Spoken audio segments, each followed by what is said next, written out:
that is a value add that people wouldn't think about. When you're coming from residential, people think, okay, value add, how do I renovate the property, or how do I do something to the property to add more floor space and stuff, which is a value add, of course.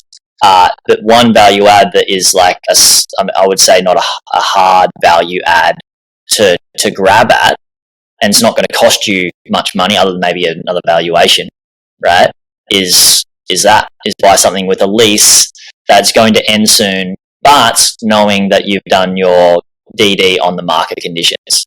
Yep. Yeah. You even could put in due diligence clauses into your offer, right? And then you can have those good, hard, long conversations with the tenant before signing that contract or settling on that property to see what their intentions are. Yeah, because the banks also, I mean, the only problem with that particular value add that I see, and again, I'm in the process of, trying to buy my first commercial property myself, so I don't have a whole lot of experience on the financing piece yet, but I assume that if you're trying to get a lease stock loan or something like that, if your property's got poor income security, like quite a short lease, that's going to impact how much you can borrow. So whilst it's probably a value add, it might impact your ability to finance.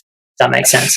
Oh, that's a good caveat when going for a lease stock loan and ability to finance like that. Or depends on. So if this is the issue with a lot of like the commercial on the negotiation side and the buy side is you'll get a better lease stock loan from that if you can get the tenant to sign a lease agreement prior to you going to contract on it. The issue is that from a buyer's perspective, as soon as you do that or you introduce that to the seller and the seller's agent, they know that's going to increase its value. Exactly. So instead of paying 1.1, they're going, oh, well, the tenants agreed. We didn't think they would, so we don't want 1.1 anymore. We want 1.3. Yeah, the yield should be 5.5%, not 6%. Now that we've improved the income security, so I reckon ideally you've got the funds to kind of do it as is where it is, and then you create that additional value yourself after the fact. Yeah, because then you're not helping them realize value. You know the value, but just putting a bit more money in to get the deal across the line, and then you realize it later. Yeah.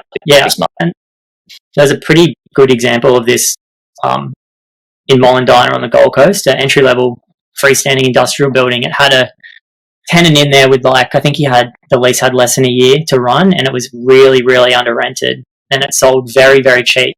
I reckon even like 200 or 300 grand under what they would get if it was rented at a market rent. And they're in the process of renegotiating, doing a market review and getting a new lease prepared.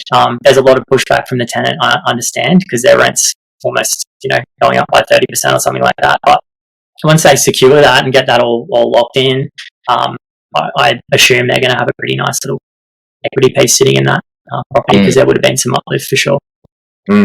That's a really fun way to think about value adds without having to deal with tradies and like council and stuff.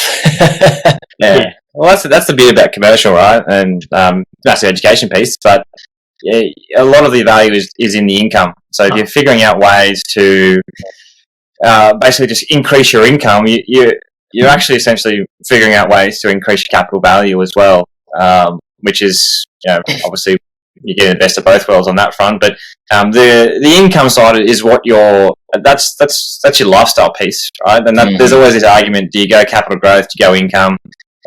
Commercial, the education's a lot more readily available these days, but we're still seeing a lot of people making those big mistakes